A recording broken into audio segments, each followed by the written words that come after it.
Welcome to the monthly Unnex Network Missouri MUFON presentation. We do special presentations every month, and I'm glad you could join us for this evening. Our guest speaker is Forrest Crawford.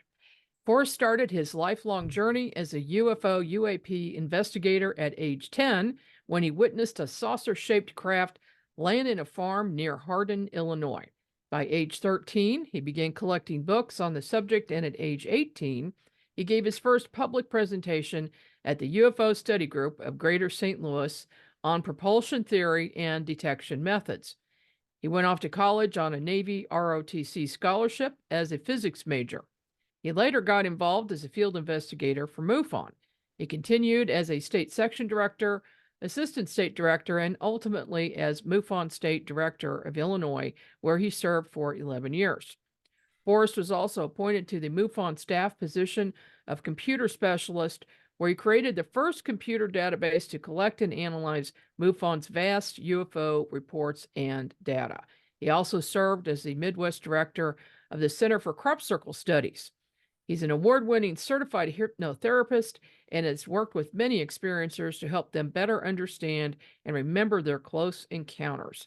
He holds a BA degree in organizational leadership with a minor in psychology from Maryville University. Welcome, Forrest. Well, thank you for having me. Well, I will let you take it away then. All right. So tonight we're going to talk about a Brazilian contactee. And let me first start off by correcting myself. He was actually a Venezuelan contactee. I'm not sure why I said Brazilian, other than, the waxing and there's other Brazilian cases that I've been thinking about lately. Anyway, he was actually from Venezuela.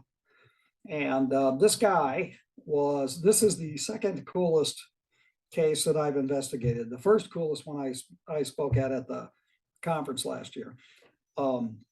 So it started at the Arkansas UFO Conference in 1990, I think, was when I met this guy.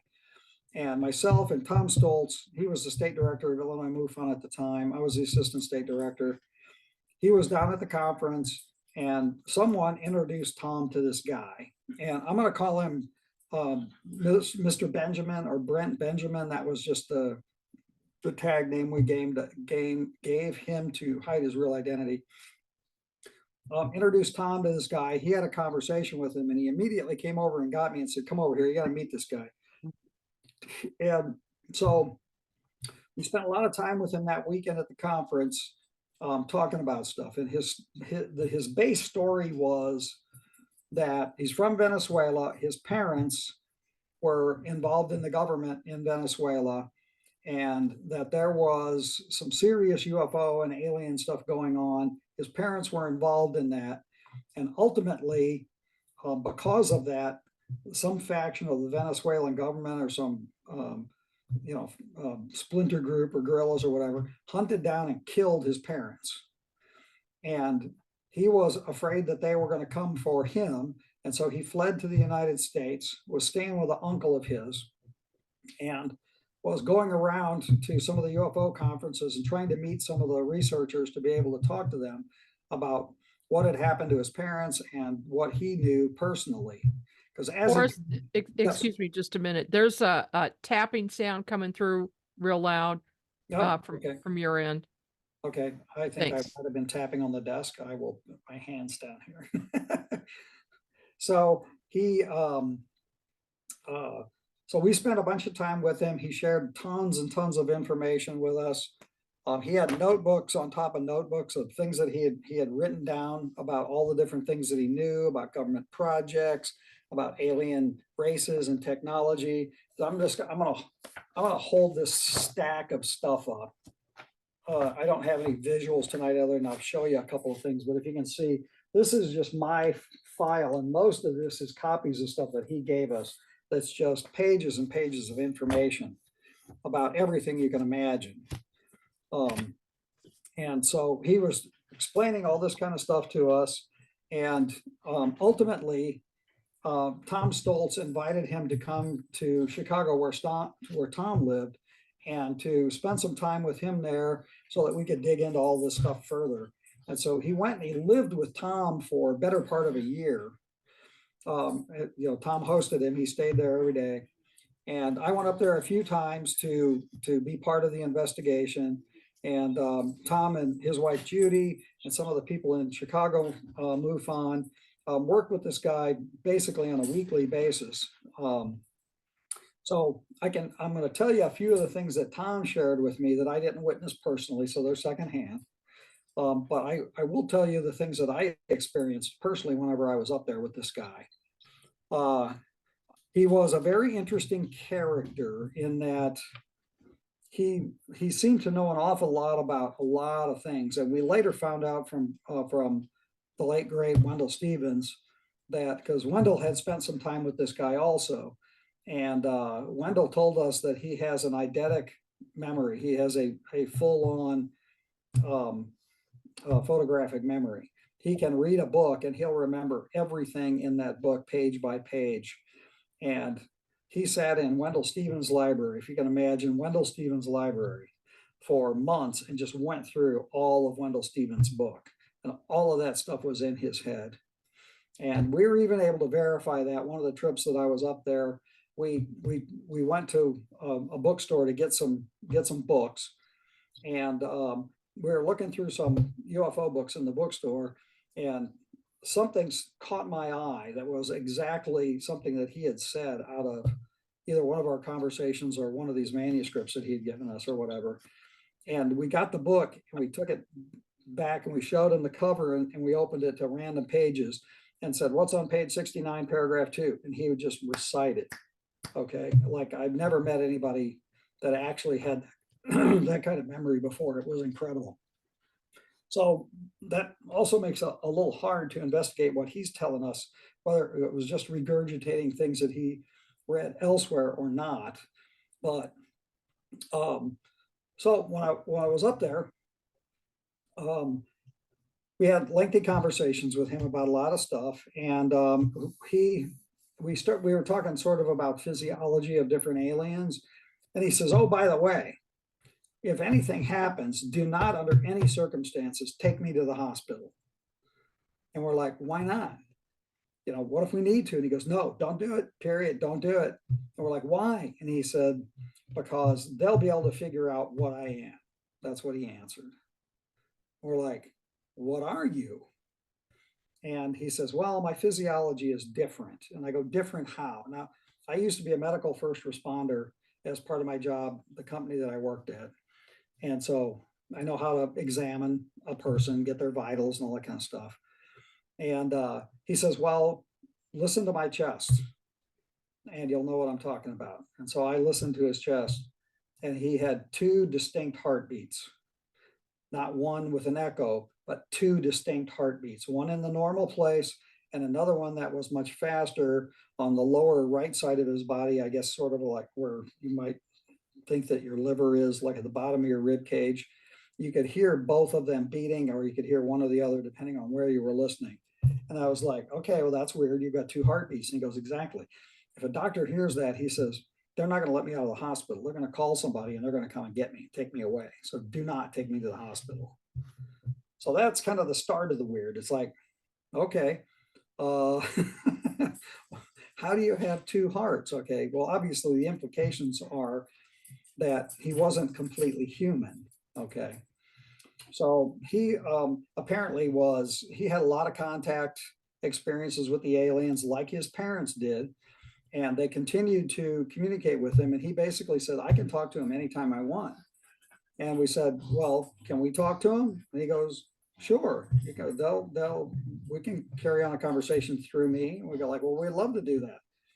So that night at Tom's house, we sat in Tom's living room, and basically in the dark, but it was bright enough in there with just ambient light from outside coming through the windows and stuff. Like the back of Tom's house was windows all the way across one side. There was enough light where you could see to take notes. So you could see everything that was going on in the room, just a very dimly lit room. And he sat in a chair sort of in the middle of the room opposite from me and Tom's wife. And then Tom was sitting on the side of the room with another investigator who was a woman from the Chippewa Ojibwe Indian Reservation in Wisconsin that was an investigator for Illinois MUFON at the time. And so that perspective is important to the story. So myself and Judy are looking straight at him while we were doing this experience. So he sits down and he says, like, I go, he did like a sort of a self-hypnosis kind of a thing, put himself in an altered state. And so he told us, he goes, by the way, come over and feel my hair before we start the session. And we're like, why? And he goes, well, because they communicate with me with this beam of energy. You're not going to be able to see it, but this beam of energy comes down from above, and that's how we communicate. And he said, it always dehydrates me. And like, you'll be able to feel a difference in my hair. I'll be real thirsty afterwards. We're like, okay. So we went over and we felt his hair, and he typically had very oily hair. You know, it was one of those, like, you didn't really want to touch it because it looked pretty oily. That was his normal hair, right? So we went over and felt his hair, and well, okay. And then he started the session with this group of aliens, apparently. And so he opened a question and answer session. We started asking questions, and they would answer through him. And at one point, I'm looking straight on at him, and I start seeing this green glow over his face. And Margie, if you remember when I talked about the Oscar case, so I experienced the same thing up there with Oscar. Yes. This was happening with this guy as well. So it looked like a green mask over the front of his face that was, you know, just kind of a glowing, looked like, you know, like a glow in the dark paint kind of thing, but you could see through it, this glowing mask. And it became clear enough where I could recognize a face. And then the faces started switching. It was exactly like the Oscar case. It was almost like a slideshow where one face, another face, and it went through, let's say, 7 or 8 faces, and then it would repeat. It'd go back to the first face over and over again.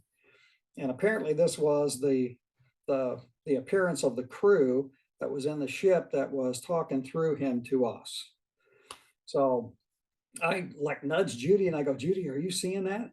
She goes, yeah, the green thing. Yeah, what's going on? You know, and then we're like, Tom, we don't want to kind of break the mood, right? So we're like, Tom, you know, are you seeing that? And he's like, you know, was acting like he wasn't seeing something. Afterwards, when we had a conversation, he said, well, what I saw looked like a thin, glowing green line in front of his face. Well, we were seeing the full projection because we were facing him. Okay. So we go through this, you know, about an hour's worth of question and answer. And he even told us ahead of time, he says, I can usually only handle about an hour of this before it takes its toll on me. And I get dehydrated and I get real tired. So we're coming up on about an hour and we're saying, okay, so like, thank you for talking to us. Can we see you? You know, can we see your ship? And they said, yes. And we're like, okay, what do we need to do? And they said, well, when this is over, and granted, they're speaking through him. So his voice changed a little bit. It wasn't him talking for them. It was sort of a channel kind of a thing. They said, well, when we're done with this, go outside in the front yard and look up. We're like, okay, right. So the session winds up and he goes, come over and feel my hair. And we go over and his hair was dry and almost crackly. It was like not greasy. It was just dry. I don't know how else to describe it. It was a big difference from what we had felt on his head an hour earlier. And he's like, I need a glass of water. And he just drank like 3 glasses of water, one after the other. And we're standing there talking to him. And he goes, well, aren't you going to go out front and see the ship? And we're like, oh yeah. So we run out front in the front yard and we look up and here in the sky, and this is in Chicago, you know, suburb of Chicago, there's plenty of light pollution. You can only see about like 4 stars and they were like Orion, right? Well, here's this very, very bright star look basically like Venus, that kind of brightness, like in the middle of the Orion constellation. Like, you know, everybody knows what stars are in the Orion constellation. This was an extra one. like you looked up and you went, what's that? That's not supposed to be there, right? And once we all looked at it and went, yeah, that's weird. That star is not supposed to be there. Then it shot across the sky and went out while we were watching it. And so we went back inside and go, well, this is what we saw. And he goes, yeah, that's all you get. They're not going to like come flying down, swoop over the house or nothing, you know. But it was obvious that that was something that was sitting in the sky that wasn't supposed to be there, and then it darted away and disappeared. So we're like, okay, this guy definitely has something going on, something weird. And then as time goes by, like I left, I went back home, and Tom called me up a couple of weeks later, a month or whatever, and he said, there's something really weird with this guy. And I go, you think? You know, right? He goes, no. He said, I walked in on him in the bathroom. He was shaving, and when I walked in, it startled him, and he cut himself on the neck. He says what came out of the cut was foamy pink blood, not regular blood, and he wasn't using like, you know, foamy shaving cream. You know, it was like a gel. But he said it was obvious that what was coming out was some different kind of blood. And I go, that's pretty weird. You know, foamy pink blood, not good, right? And then that happened again about a month later.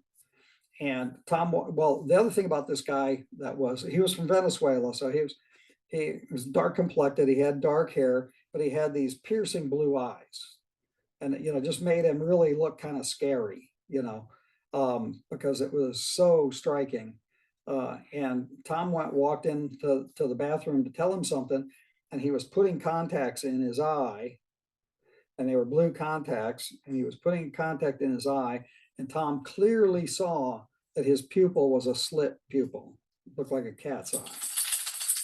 Okay, so we suspect that this guy was a hybrid. All the signs are there that this guy was not completely human, and with this background of this intense involvement with his parents and with him in Venezuela, it just kind of all added up. And so the tail end of the story is eventually he moved out with Tom and went back to live with his uncle. And he moved to a couple different places, including Germany. The last thing I heard about him was that he had moved back with his uncle here in the United States.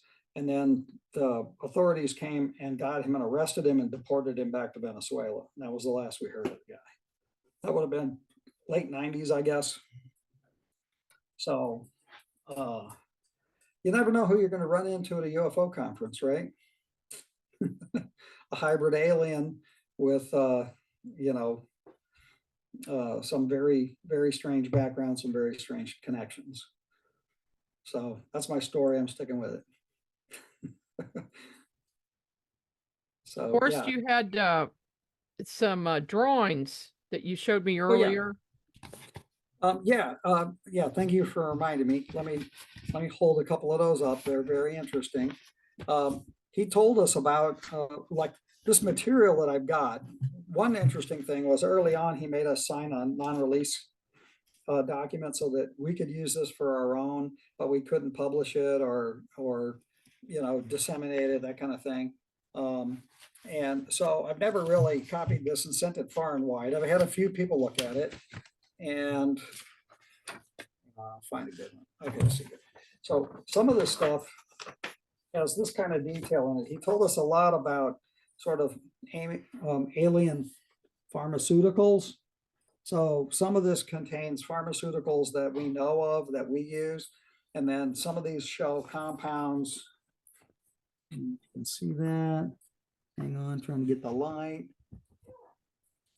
Okay, so he drew these molecules. He's got descriptions of this stuff. And so I have a dear friend of mine that unfortunately just passed away about a month ago. He was a research chemist at Mallinckrodt Pharmaceutical, where I used to work for many, many years. And this guy was one of the leading formulary scientists, research scientists that worked there. He designed drugs. That was his job. So he knows organic chemistry real well. Very, very into the UFO stuff. And I showed him these documents and I said, Gary, would you please look at these with your research scientist eye and tell me what you think?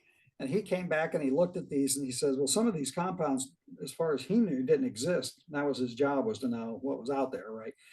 He says, they don't exist. He says, but I looked at them from the standpoint of, would they do what this guy said they would do in the descriptions? And he said that he was pretty sure that the compounds would actually end up functioning the way that Brett told us they would. So even from a sort of a fiction standpoint of, we don't know what these chemicals are, he looked at them, he says, this actually makes sense, and thinks that its functional properties would match what he told us. And some of these were like alien compounds that they used on humans or for humans, for anesthesia, for dealing with infections. In fact, this one, well, I'll show it to you again. Anybody out there is an organic chemist or designs drug. That one right there is supposed to cure bubonic plague. Well, the aliens use it to cure a disease they call Rigelian fever. So he talked about dozens of races of aliens in all this material, and what they do, and who they associate with, and where they come from. He had a whole list of things, like there's extraterrestrial, ultra-terrestrials, and interterrestrials, and they all have to do with time travel and interdimensionals and straight up extraterrestrials, ones that have been here all along. He had all this stuff categorized. And he also had a bunch of information about who to contact in the government with information. And I made a couple of phone calls back in the day that were pretty creepy, that rang right into these security agencies. And that's probably what got my file a little bit thicker, is calling up and trying to get those people to identify who they were, and they're better at it than me. So I ended up hanging up and going, oh man. So yeah, the amount of information this guy had was incredible. So well, can we open it up for questions now, Forrest? Sure. Okay, so if anybody has any questions, just go ahead and unmute and go ahead. All right, Forrest, I got one for you. So you talked about an hour-long discussion when you were channeling. Was there anything significant that came out of that hour-long discussion that was surprising to you, or that would be worthy to talk about? I was afraid you were going to ask that, because I didn't take any notes during the session, which is stupid, right? But that's because Tom and Judy were taking notes, and they had transcribed a lot of this stuff, which I don't have any of the specific notes from that particular session. There's other sessions that they did that I wasn't present at. Most of the discussion was, we were asking about different races of aliens and sort of the taxonomy to go with them. There wasn't any information out of that I don't think that we talked about as an overall community these days. But he seemed to have a wealth of information about all different kinds of races of aliens, and sort of how they interact, what their motives are, things like that. Most of the discussion was about that. There were some personal questions asked also, but the raw content, I'm sorry, I can't share with you, because I don't remember it exactly, and I don't have the transcripts in my hand. So, but like I say, he lived there for almost a year, I think, and they had those kind of channeling sessions with him at least monthly, and they invited some other people in to sit in, and there were a lot of interesting things. There's one other thing I forgot to tell you. When we were talking with him, it was actually before the session. It was when we were sitting there talking to him about, physiology and stuff. He brought up to us, he goes, hey, what do you guys think about crystals? And I go, well, I find crystals pretty interesting. And, I'm not really sure about the healing properties that everybody talks about. I said, but, I like crystals a lot. I own some. I like the way they feel. And he goes, do any of you you carry a crystal with you regularly? And I go, yeah, I do. And I pulled this out. It's a little rutilated quartz egg that I've had for years that I carry in my pocket all the time. And he goes, oh, can I see it? And I go, yeah. And so this is in real time how long this took. He put out his hand and I put the crystal in his hand and he held it and he goes, oh man. He says, do you ever charge this thing or cleanse it? And I go, not very often. He goes, okay. He goes, here, I just cleansed it. And he handed it back to me. It took that long. When he handed it back to me, it was so hot that I couldn't hold it in my hand. I actually had to do the coal thing like this, or it would have burned my hand. He held it in his hand for less than 15 seconds and handed it back to me, and it was burning hot. Like, okay, you've got my attention. And so, yeah, he talked about how, yeah, crystals can help with our energy fields and can, but you got to take care of them, So that was another one of those physical things that was really weird. So, Forrest, I wondered when did he ever affect electronics or electricity devices, cell phones, anything like that when he was near these things? well, not that I know of, not as far as I was concerned. Of course, back then, this would have been the early 90s whenever I went. Everybody didn't carry cell phones back then, so you didn't have Right. that sort of thing. Watches. Yeah, well, that's funny you should ask that because he never wore a watch because if it was an electronic watch, it would stop. If it was a mechanical watch, it would get magnetized and it would quit also. He's like, yeah, I can't wear watches. I never wear watches. It's like, okay. I've heard that before, from folks. But just the latent effect of electronics, not that I know of, Okay. Anybody else have any questions?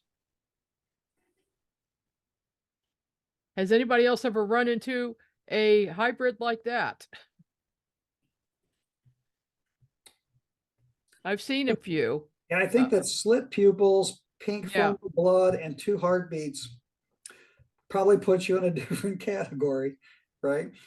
Obviously, yes. I think a lot of the hybrids walking around, for instance, at the Ozark UFO Conference, I've seen several. And most of the ones I've noticed have blue eyes and their pupils are vertical. Yeah. Like keyhole or full on slits. Yeah. Yeah. Well, and Tom said his pupils were full on slits. It's like a cat's eye. Wow. And that will get your attention. I tell you, if you see that, it freaked Tom out. That's for sure. So that might have been. How old was he when the last time was you saw him? This contactee? Yeah. I would say at least mid 40s, early 40s, mid 40s, probably something like that. So, yeah, I don't know if he might still be alive. I don't know. I don't know where he is these days. I had an address for him in Venezuela, and I had another address for him in Germany, but I'm quite sure he's not if he's in Venezuela, and what I heard happened, they would have him in jail down there or sequestered. Because apparently the Venezuelan government or whatever faction was after his parents knew full well about the alien interactions going on down there. Hmm. So did your contact with him cause any uptick in activity for you, where maybe you were being surveilled by military or government or ETs? Well, at that time, I was very active, and so I wouldn't say that I noticed an uptick. There was plenty of strange stuff going on. Like even whenever I would go over to the Missouri MUFON meetings. I lived in Collinsville, Illinois, and I would go over to the Missouri MUFON meetings when Bruce was running them, basically every month. And I had black helicopters circle over my house with a person standing in the door of the helicopter visibly watching me that was dressed in a suit. And I'd get in the car and it would follow me all the way over to Bruce's meeting. That happened Wow. a dozen times. You know, and I'm pretty sure that my phone was being listened to, and you know, that was also the time when my friend Jim that I told you about was also revealing more stuff about my past. And I, you know, even when he was telling me about my file before that, I was like, why would I have a file? I don't talk bad about the government. I'm not stirring up any trouble. And he goes, it's because who you were associated with. And I go, yeah, who was I associated with? And he listed off all these UFO researchers in the St. Louis area that I spent time with or that I talked to regularly, and included, you know, Walt Andrus, Dr. Hynek, the Lorenzens were around here, Ted Phillips was around here. Like at that time, especially back in the 70s, the Midwest is where all of the cool stuff was happening. And so I was just this snot-nosed teenager carrying stuff for these guys back in the day, you know. And so I got a file just because of who I was on the phone with. And so I'm like, okay. So yeah, I'm quite sure that I was already being surveilled plenty, but nothing directly associated with my association with this guy. And I don't know that anything negative ever happened to Tom directly. Like, you know, we didn't get visited and questioned about this guy or whatever, but I'm quite sure he was being watched, you know, and so were we. But Okay. Anybody else have any questions?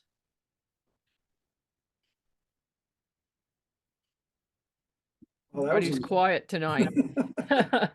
I did find out that one of the links I sent out for some reason was incorrect, even though I just copied and pasted.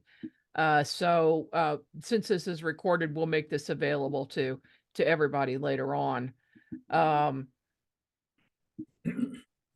Do you have any other, or since then, have you run into anybody else like that, or anybody else really interesting that you investigated?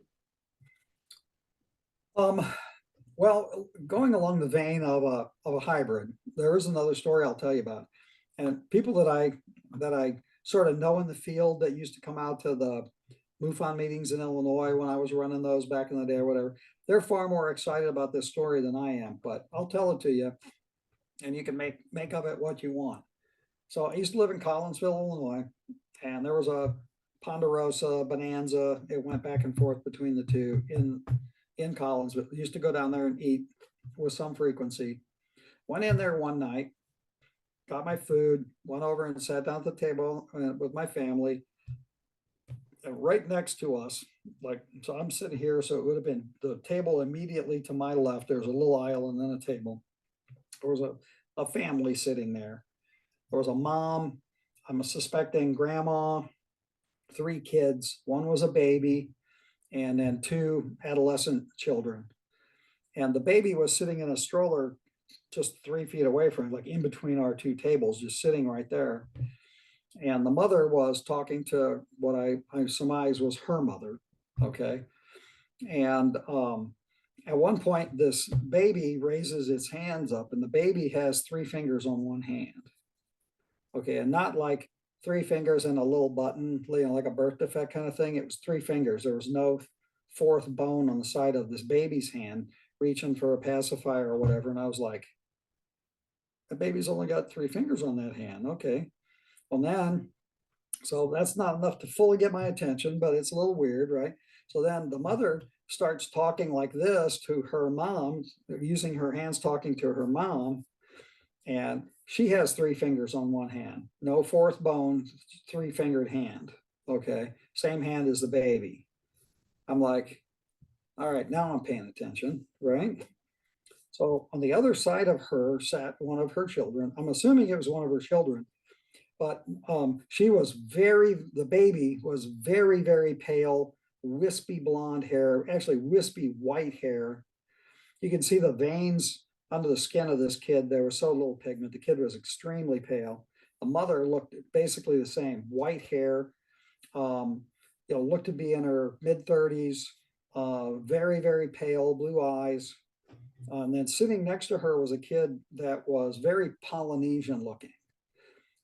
Just like really nice, even tan colored skin, dark eyes, dark hair. And also the baby and this kid sitting next to her had an extraordinarily large head, like bigger than normal. So, now I'm like trying to assess like what kind of birth defects might be running from this family. And I'm not trying to be insensitive. It's just, what you see. And so this kid's got a big noggin. He's got big eyes. He also has a 3-fingered hand, but he looks very different than the rest of the family.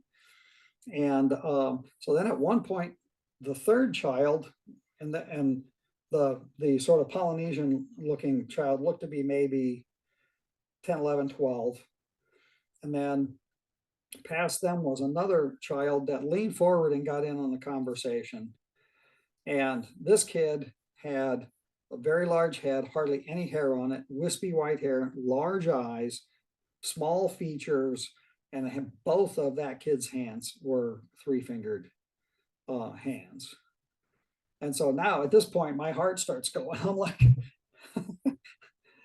am I literally sitting next to a family of hybrids right here? Because they looked so much like that, especially the kid on the very end that was about 9 or 10 years old, looked so much like a gray alien, other than it had normal eyes, but pretty big and this big noggin and 3-fingered hands. I'm like, what do I do? I mean, what do you say? Do you say, hey, tell me about why your family's so weird? I mean, it's like, so while I'm sitting here trying to figure out how to open a conversation with this lady, they finish up and they get up and they leave. So they're walking out. So I'm still thinking, oh my God. And I literally, at some point, I ran out into the parking lot to try and catch them, but they were already gone. Like, again, I don't know what I would have said, but it was like all these buttons were just flipped, with these patterns. So now, to make that even weirder, okay, because I tell that story to people and they go, oh my God, they were hybrids. And I can't deny that might not be the case, because they certainly look like the hybrid alien babies that everybody's been drawing around that time, right? Mm-hmm. So my friend Gary, the research scientist that I was talking about, a month later, because I told all my friends this story. And so a month later, he happens to be home on a Monday, which is very, very weird. He was home because they were getting some furniture delivered. So he stayed home for the furniture to come. So this is not a normal occurrence. He's bored, so he turns on the Sally Jesse Raphael show. He's watching the show and they're like, we've got something real interesting for you today. We have these families that have these very special children, and they have 2 families on there with these kids that look exactly like, excuse me, what I saw. Wow. And Gary's like, what? And so they're talking about they have some kind of a birth defect, that there's only 5 recorded cases in the world.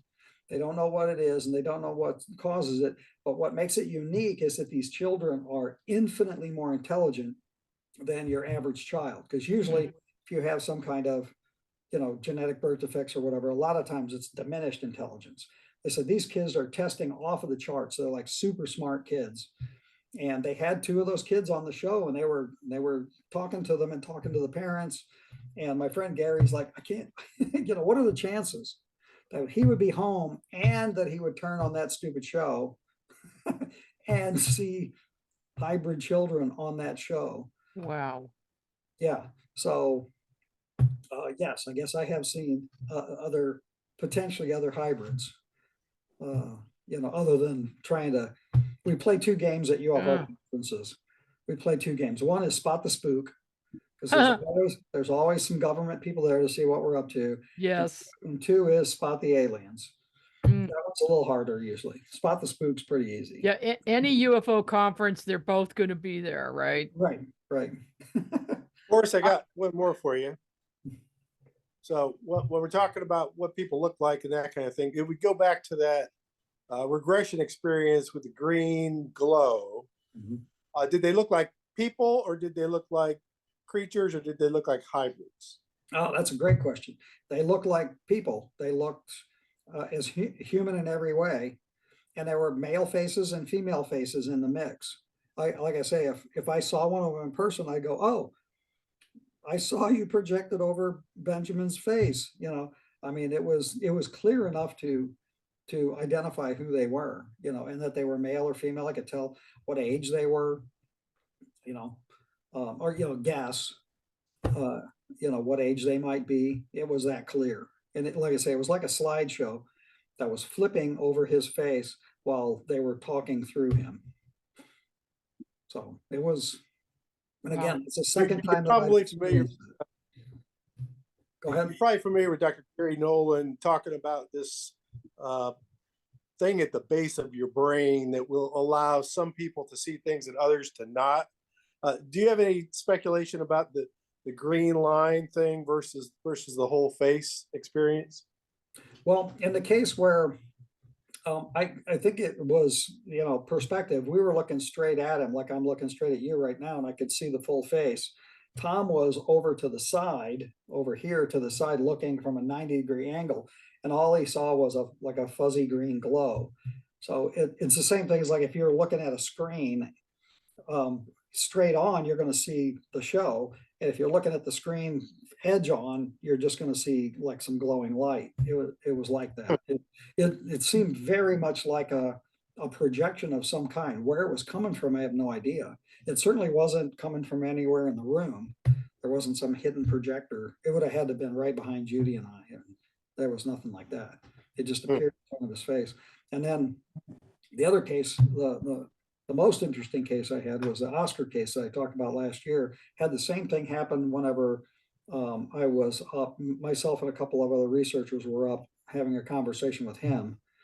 And he would also remained in contact with aliens after his crash recovery experience in the military. And had the same thing. And he was sitting just right across a picnic table from me, and you could see the faces just exactly like that. Not the same aliens, at least not, I don't think they were. I don't, you know, I didn't recognize anything in Chicago and go, hey, that was the guy I saw, you know, down in Missouri. But yeah, I don't know how many other people out there that are investigating this stuff that have experienced something like that, but it was quite striking. Anybody else have any questions or comments? As you wish, Rachel. Is that your real name? Because I love Princess Bride. It's one of my favorite movies. You're muted, Rachel. You'd have to unmute if you want to talk. As you wish is my business and my name. Awesome. That's a great name. I love it. Thank you. It is after there's the a movie, mistake. right? I thought a reading. Yes, it is. Okay. Oh, okay. Okay, Rachel, you came in late for your reading. Oh, let me start over. That's what.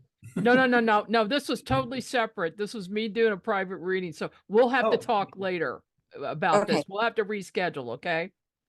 Okay. Yeah. Yeah. Like I clicked in and I'm like, I don't know that this is what I'm supposed to be doing. Okay.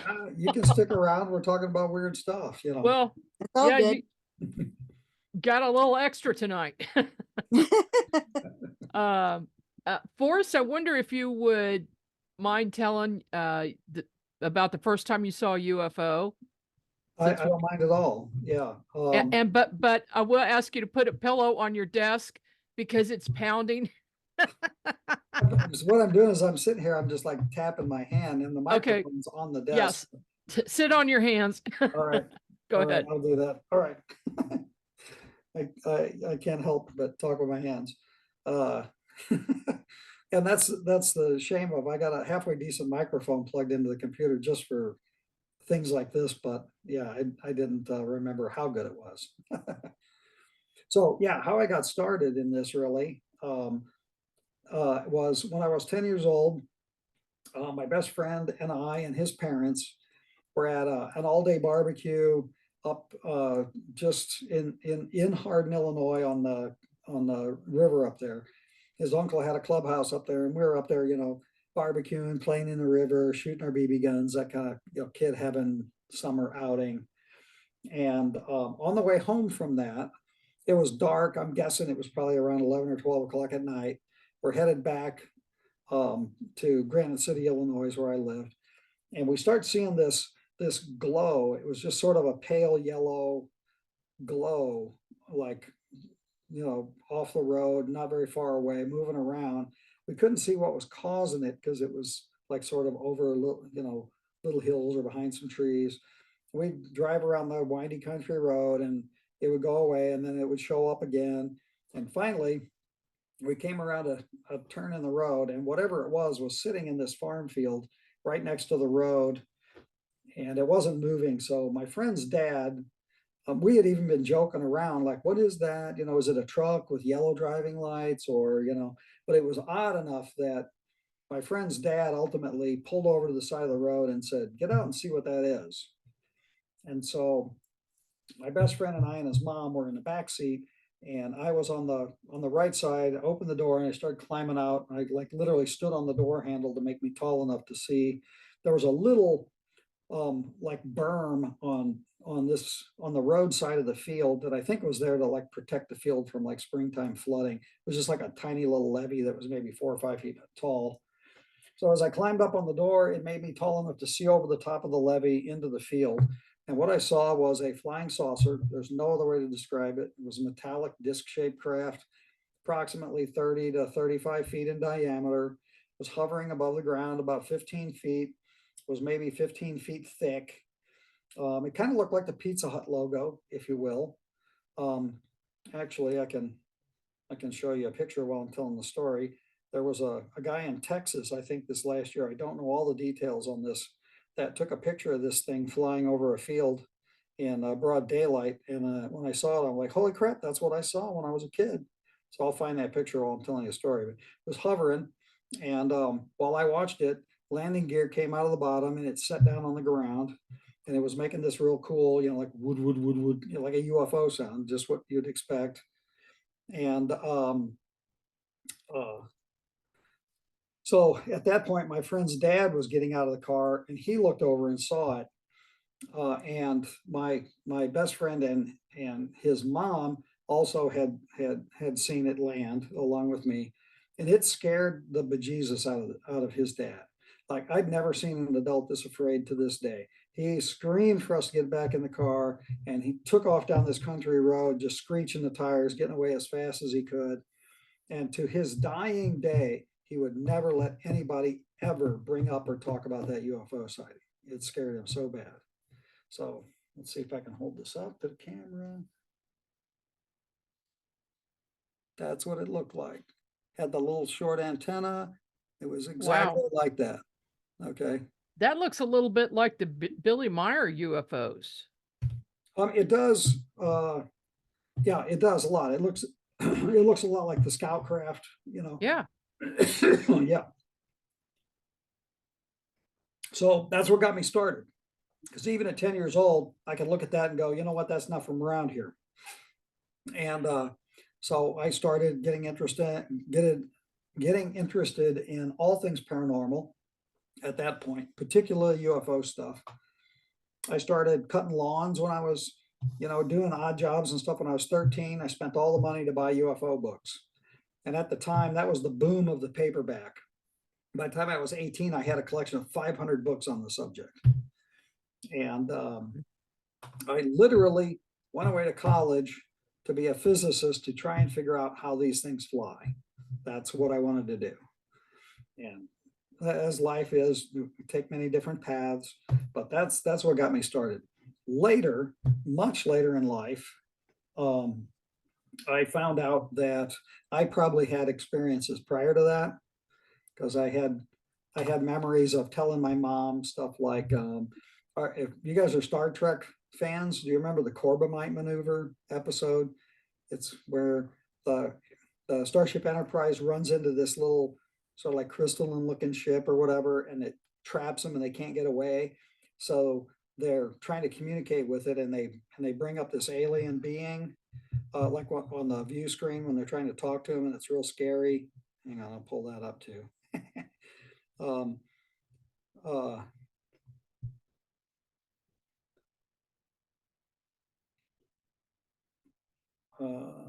core might.